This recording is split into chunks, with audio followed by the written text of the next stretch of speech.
Les pieds sur terre, Sonia Kronlund. Personne n'ose provoquer l'avenir. Il faudrait être fou pour provoquer l'avenir. Entre avril 2014 et mars 2015, explique une enquête du Monde intitulée « Comment retourner un djihadiste », plus de 3000 Français en voie de radicalisation ont été signalés aux autorités nationales. Parmi eux, 25% de mineurs, 35% de femmes et 40% de convertis. Mercredi dernier, le 29 avril, le Premier ministre, Manuel Valls, annonçait la création d'une structure chargée d'accompagner les jeunes de retour du djihad. Il estimait à l'occasion que 1605 Français ou résidents en France étaient directement impliqués dans des filières de départ vers la Syrie et l'Irak, c'est-à-dire, je cite, des gens qui ont manifesté le désir de partir, sont en transit, sur place, de retour ou déjà rentrés. Même si la menace qu'ils représentent est terrifiante pour eux-mêmes, pour nous et pour le reste du monde, même si ces chiffres sont en constante augmentation, on n'oubliera pas que ce sont quelques milliers de personnes vivant dans l'Hexagone, soit une proportion minuscule de la population française ou résidant en France. Un phénomène loin d'être une lame de fond de la société française. Cela étant dit, une fois les mesures sécuritaires nécessaires mises en place, la question de savoir comment s'adresser à ces fanatiques, que leur dire, que faire pour freiner leur radicalisation djihadiste n'en est pas moins préoccupante. Ici, deux approches diffèrent. L'une d'elles consiste à essayer de démonter le discours religieux de l'intérieur sur le terrain de la religion elle-même. Déconstruire le discours djihadiste au nom de l'islam, du vrai islam, un autre islam en tout cas. Une autre approche consiste à privilégier l'émotion, l'affect, en évitant la discussion théologique. C'est le point de vue de Dounia Bouzar, anthropologue, devenue une célébrité médiatique en créant le Centre de prévention contre les dérives sectaires liées à l'islam. C'est ici qu'elle nous a reçus, dans le secret de son travail hautement acrobatique et empirique. Elle s'y occupe surtout des filles, des familles, et si elle n'en avait sauvé qu'une ou un, cela lui suffirait, comme on l'entend jusqu'à 14h dans Les Pieds sur Terre. Sur France Culture, un récit de Leïla Djikli. En réalité, on ne sait jamais ce qui se passe, on sait simplement ce qu'on veut qu'il se passe. C'est comme ça que les choses arrivent.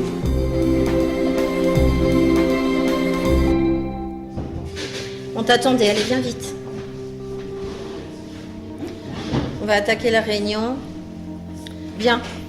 On va croiser les regards sur les dernières situations qu'on a travaillé avec les parents au dernier groupe de parole qu'on a organisé à Paris le 10, d'accord ? On avait commencé par cette fille qui est partie avec son bébé de 6 mois en Syrie et qui l'a volé à son mari. À cette réunion, il n'y avait que la grand-mère. On est mandaté, on s'appelle équipe mobile d'intervention d'aide au désembrigadement. On aide les professionnels liés au préfet et on aide directement les jeunes. Mais on est vraiment nomade pour de vrai. On a pris cette salle, demain ce sera une autre, dans une autre ville et après-demain dans une autre. Donc c'est une cellule itinérante par nécessité ou par sécurité ? Oui, c'est une cellule itinérante par sécurité parce que les groupes intégristes ont clairement compris qu'on empêchait les jeunes d'arriver à eux. Il est clair qu'on est repérés comme des acteurs de terrain. Là, on a une équipe de 6. On travaille vraiment avec des conditions de sécurité draconiennes.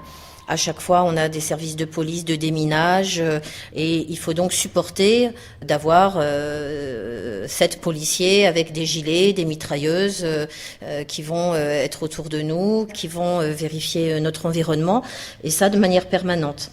Et là, j'ai une équipe en or. Ce sont les plus compétents de France. Donc tu la rappelles, tu suis le dossier de manière... tu la lâches pas. L'autre famille, vous avez tous le compte rendu ? L'autre famille, c'est la petite dernière qu'on a eue à la dernière réunion. Elle, je ne crois pas qu'il y ait un endoctrinement encore. Elle est du coup en prévention. Ouais, elle est en prévention. Elle a un profil sensible où elle peut basculer, donc on va la garder avec nous. Elle a un proche de la famille en plus. Elle a un proche de la famille radicalisé, puis elle a vraiment un contexte entouré par de la toxicomanie, de l'addiction à l'alcool, des tentatives de suicide. Donc elle a un profil où les réseaux intégristes peuvent tout à fait lui donner l'illusion d'être protégée en rentrant chez eux. Donc on la garde en prévention, il faut la faire venir au prochain groupe de parole, c'est tout. On a commencé par étudier le processus d'embrigadement parce que déjà on était choqués de voir que ce n'était pas que des jeunes fragiles qui étaient embrigadés. C'est-à-dire que les autres années, moi ça fait 10 ans que je publie sur ce sujet, mais c'était d'abord des jeunes qu'on appelait sans père ni repère. C'est-à-dire que souvent ils avaient grandi en foyer, ils n'avaient pas d'espoir social, ils avaient vécu la discrimination, la stigmatisation, l'humiliation. Et du coup, le discours intégriste avait pas de mal à leur faire miroiter de devenir Dieu, de prendre toute la place, etc. Là, depuis le printemps dernier, on a vu des jeunes embrigadés qui étaient premiers élèves dans le 16e arrondissement, des jeunes qui étaient complètement épanouis dans des activités de sport ou de loisirs, qui avaient des familles aimantes, qui avaient un grand niveau culturel. On s'est aperçu que les intégristes arrivaient à toucher des jeunes de toute religion, des familles de référence athées, des enfants de professeurs, d'éducateurs, de fonctionnaires. Bref, c'était pas uniquement des gens fragilisés. Et c'est vrai que c'était très surprenant. On s'est dit, mais comment une fille qui est en première année de médecine peut tout d'un coup se laisser avoir sur l'idée qu'elle doit aller sauver les enfants gazés par Bachar el-Assad, et comment elle peut ne pas voir qu'en fait ce sont des intégristes. Donc on a beaucoup travaillé. Déjà, tout ce qu'ils disent, El-Nosra d'un côté, Daesh de l'autre, les deux principaux groupes intégristes, comment ils font pour persuader les jeunes? Et ça, on a mis des mois. La première chose qu'on a constatée, c'est qu'en fait, les intégristes sont très malins. La première chose qu'ils font, c'est de faire en sorte que le jeune il ait confiance en aucun adulte. C'est-à-dire qu'ils le mettent dans une grille de lecture paranoïaque. Au début, ils parlent même pas de religion dans leur embrigadement. Au début, ils leur disent que tous les adultes leur mentent sur ce qu'ils mangent, sur les vaccins, sur les médicaments, sur l'histoire, sur la politique. Et progressivement, c'est très bien fait par des liens YouTube très bien élaborés.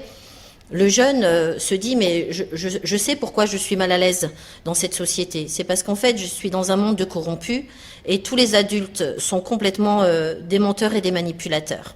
Ça, c'est la première étape. La deuxième étape, toujours par Internet, va être de leur dire, ce ne sont pas simplement des adultes qui mentent, ce sont des sociétés complotistes qui se basent en Israël et avec l'aide des États-Unis, ils veulent faire mourir tous les peuples. Et au fond, le chômage, ce sont eux. Le HIV, ce sont eux. Le virus Ebola, ce sont eux. Les avions qui déversent des fumées blanches dans le ciel, c'est pour nous endormir et nous empêcher de faire la révolution. Ça nous drogue. Et tout est comme ça. Les médias sont évidemment présentés comme les premiers complices des complotistes.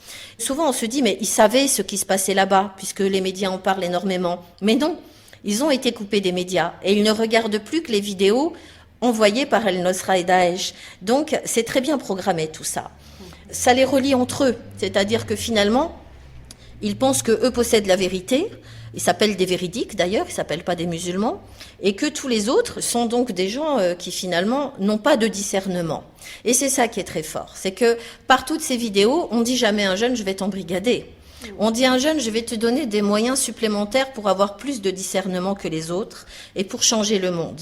Donc, le jeune, complètement paranoïaque, quand il a un adulte qui vient lui parler, il se dit, c'est un adulte qui veut diviser pour mieux régner, c'est un adulte qui veut me mettre le doute, c'est un adulte qui ne peut pas comprendre et c'est un adulte qui est jaloux parce qu'au fond, lui, il n'est pas élu pour détenir la vérité et moi, je le suis. Et donc, on ne peut pas désembrigader un jeune en se plaçant sur le domaine de la raison ou du savoir. Dans lecture qui n'était pas bien, voilà.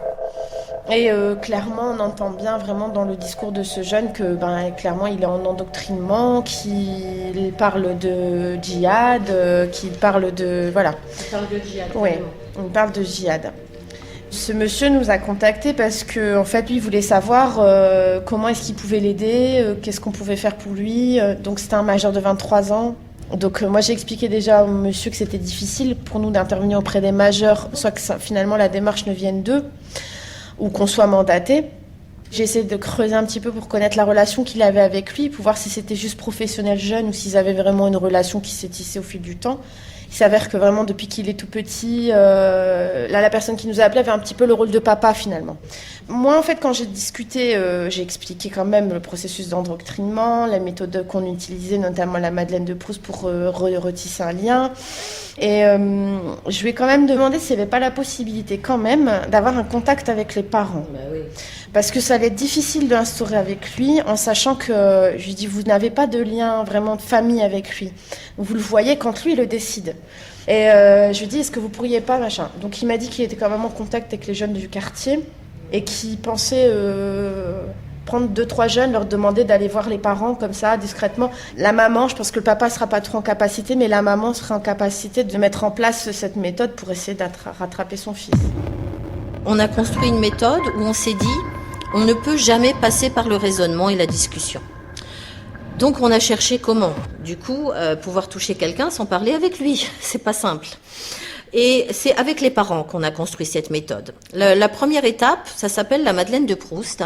C'est-à-dire qu'en fait, on va essayer de remobiliser le petit enfant qui est encore là. En tout cas, on fait ce pari. Et on va travailler avec les parents sur ce qu'on appelle les éléments fondateurs de l'histoire de l'enfant. Qu'est-ce qui a fait son histoire? Les éléments positifs, négatifs, qu'est-ce qui l'a marqué? La promenade en barque avec le papa le dimanche matin, le couscous avec la musique quand c'était les jours de l'Aïd. Si c'est une famille de référence, enfin on fait pas que dans les références convictionnelles, ça peut être le voyage à Disneyland, ça va être quelques secondes. Mais quelques secondes par quelques secondes par quelques secondes, finalement, le jeune a comme des flashs et se remémore du temps où il était inscrit dans sa famille. Et ça ramollit sa carapace, on appelle ça. Parce qu'on a bien compris que le discours intégriste arrive vraiment à mettre un pilote automatique dans la tête de l'enfant. Et tant que le clivage existe, le jeune va arriver à avoir deux personnalités. D'accord. Il va avoir un deuxième Facebook caché, c'est-à-dire il va être en jean avec une petite chemise. Elle s'appelle Camille. Personne imagine qu'elle est même musulmane. Elle peut même manger du porc à la maison. Et puis elle peut avoir un deuxième Facebook. Ça, c'était l'une des premières qu'on a sauvées, avec des photos de femmes en noir, en kalachnikov. Et elle peut avoir prévu de passer son bac de français le lundi, parce que c'était le cas l'année dernière. On en a eu 6 comme ça. Et le vendredi, elle a rendez-vous avec sa Volvo et elle a préparé sa lettre. Mais il ne s'agit pas de mensonge. Il s'agit vraiment de clivage. C'est-à-dire que le moment où le jeune part, c'est qu'en fait, il n'arrive plus à relier les deux mondes dans lesquels il vit. Et donc, il va basculer au moment où justement, ce n'est plus possible d'avoir deux mondes.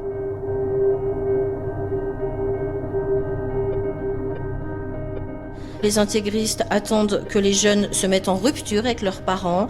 Les intégristes font tout pour que les parents les mettent dehors, qu'ils en puissent plus, puisque les jeunes en arrivent à jeter les bouteilles de déodorant, prétextant qu'il y a de l'alcool dedans. Ils en arrivent à brûler les tapis. Quand c'est une famille marocaine, par exemple, qui a des chameaux sur son tapis, ils vont brûler le chameau en disant que les images sont interdites. Ils vont refuser de manger de la mayonnaise parce qu'ils disent que dans le produit chimique de la mayonnaise, il y a de la gélatine de porc cachée. Donc, si vous voulez, les intégristes font tout pour que le jeune devienne insupportable. Et ils attendent que la famille le mette dehors, c'est le dernier stade de rupture, pour le récupérer.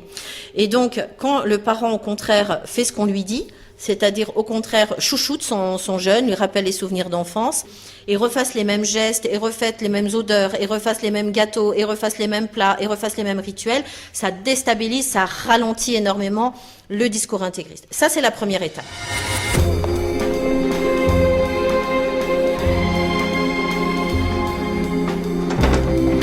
France Culture, les pieds sur terre. C'était une jeune fille très coquette, voilà, qui au fur et à mesure a commencé à mettre des vêtements de plus en plus amples, arrêter de se maquiller, arrêter de se coiffer. Donc quand la mère en a parlé avec elle, là voilà, la fille a dit je me suis convertie à l'islam et puis je m'habille comme je veux et ça ne te regarde pas et voilà machin. Sauf qu'en discutant avec la maman, elle me dit qu'un jour, lors d'une dispute, il y a sa fille qui d'un coup lui balance l'année dernière, mon ex-petit ami, il m'a forcé à avoir des rapports que je ne voulais pas. Et j'ai dû me laisser faire parce que de toute façon, ça aurait été pire.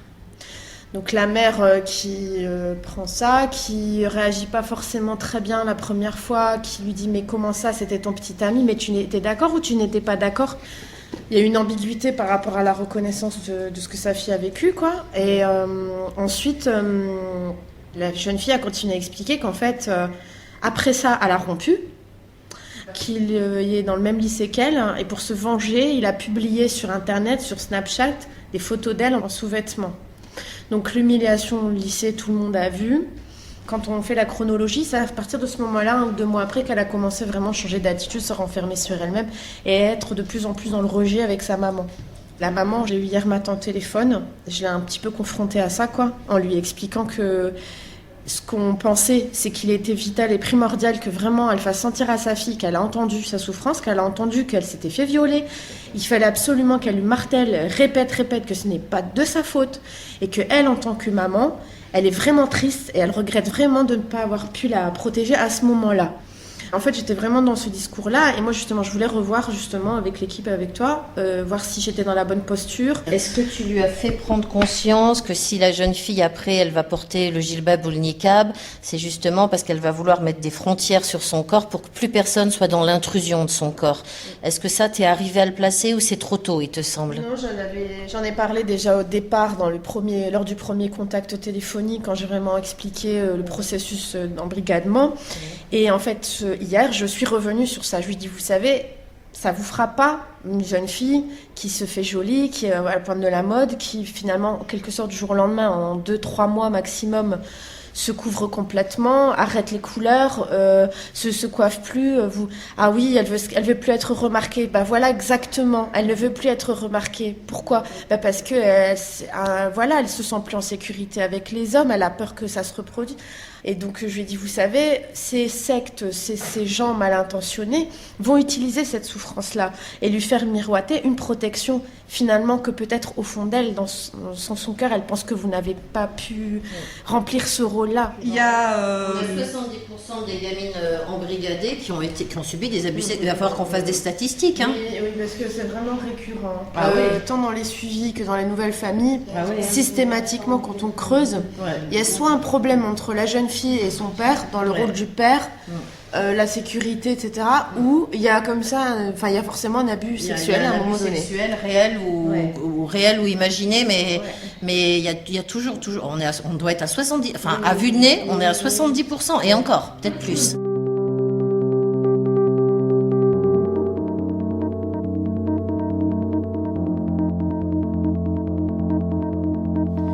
Bon, j'en ai fini avec le groupe de parole du 10. Maintenant, je voudrais qu'on travaille sur les nouvelles familles que vous avez eues, qui sont arrivées, dont vous avez besoin de parler. Qui est-ce qui commence?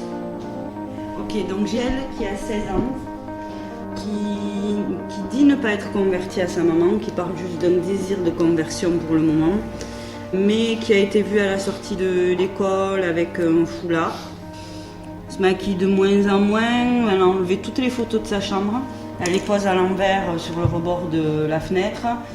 Elle s'épile plus les sourcils. Là, ce que tu donnes, c'est des signes de conversion, pas des signes d'endoctrinement, à part les images, à part les photos qu'elle retourne. Nous, on se base sur la rupture pour déclarer que c'est plus de l'islam, mais que c'est de l'endoctrinement. Pour être simple, la barbe n'est pas un signe d'intégrisme, le foulard n'est pas un signe d'intégrisme. Alors les parents sont toujours choqués que les enfants prient 5 fois. Et même les gens athées, ils disent, mais je comprendrais que mon enfant prie 2 fois, le matin et le soir, mais 5 fois. Vous vous rendez compte, Madame Bouzard, 5 fois.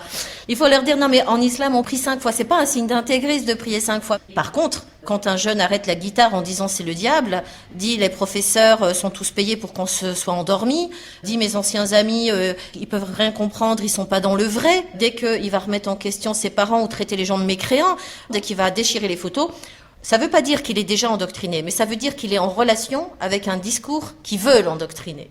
Et donc nous, on se met en alerte. Famille suivante. Alors là, 14 ans, suivi par des éducateurs, c'est eux qui nous ont contactés. Donc en début d'année, elle a commencé à se voiler. A priori, elle porte... se voiler ou à se djilbaber? Donc a priori, elle porte le djilbab. D'accord. Elle allait en cours avec et elle ne le retirait pas forcément. En plus, elle enlevait la capuche juste. Donc ça se voit. Hein. Donc elle est connue des services de police à cause de ses fugues. Alors, elle rencontre des jeunes qui sont en lien avec Daesh selon la police. Donc elle a sur son Facebook, elle a des amis qui sont en Syrie. Elle a vu des vidéos de Daesh.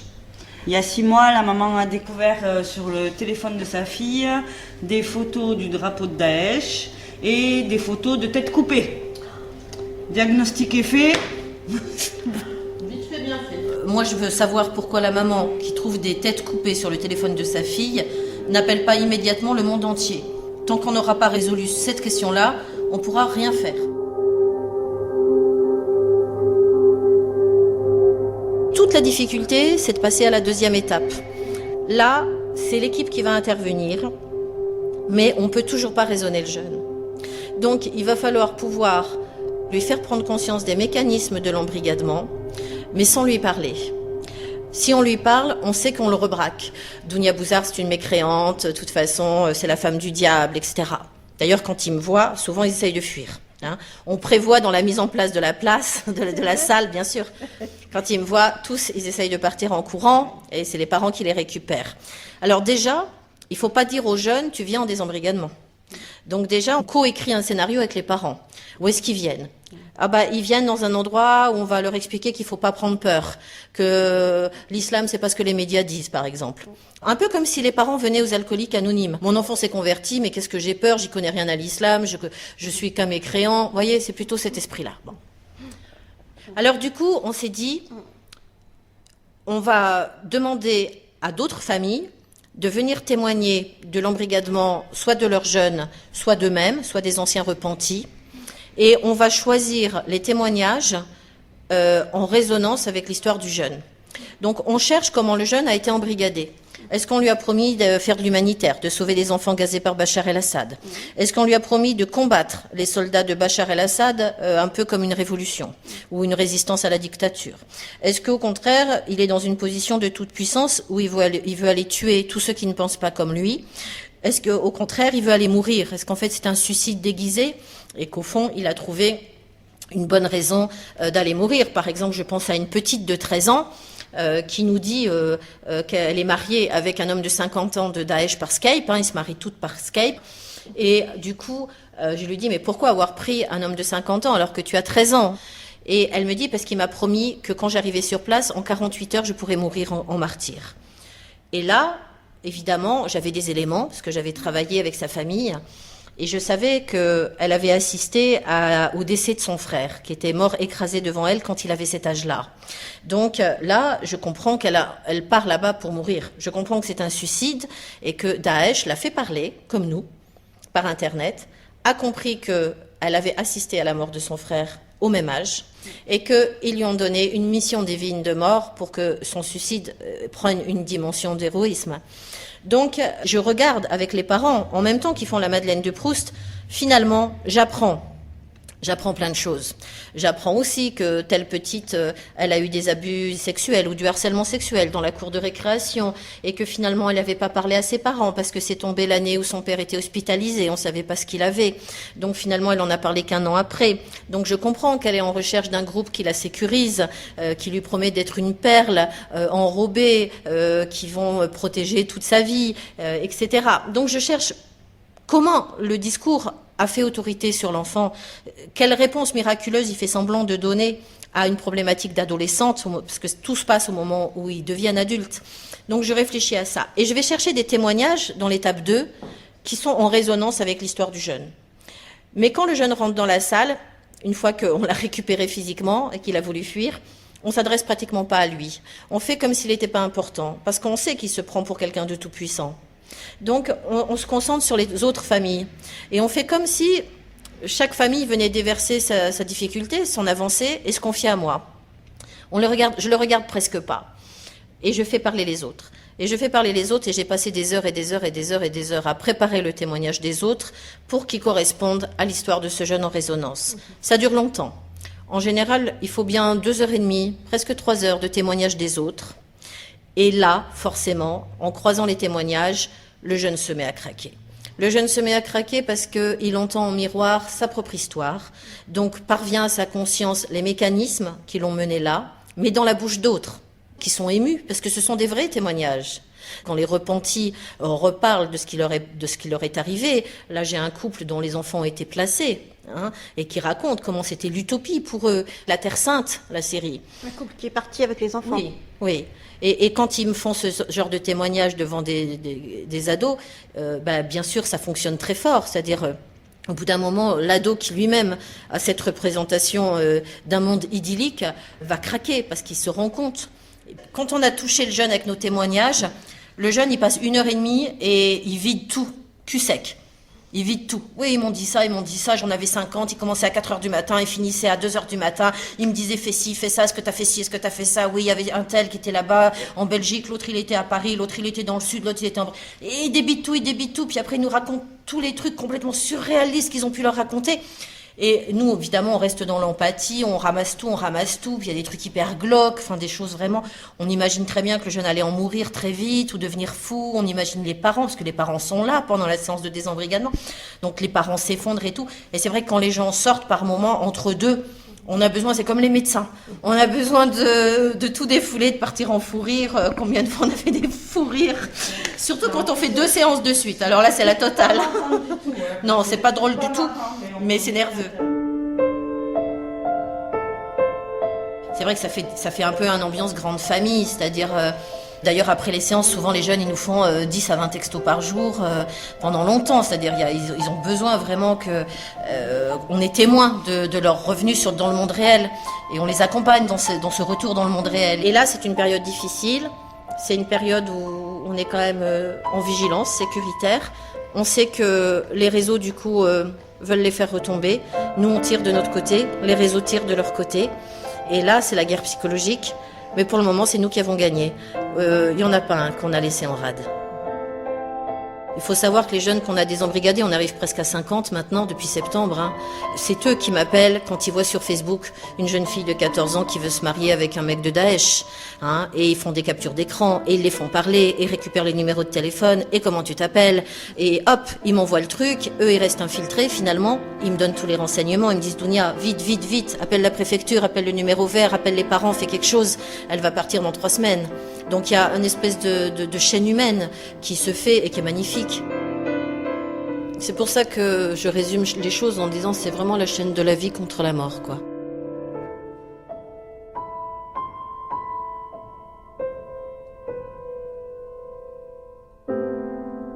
Aujourd'hui encore, c'était Les Pieds sur Terre, comment retourner un djihadiste, un reportage de Leïla Djitli réalisé par Marie-Laure Ciboulet. Merci à Dounia Bouzard et toute l'équipe du Centre de prévention contre les dérives sectaires liées à l'islam.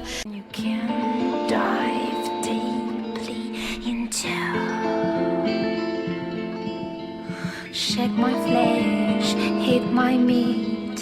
Eat my cheeks into my lips, blow by my hips.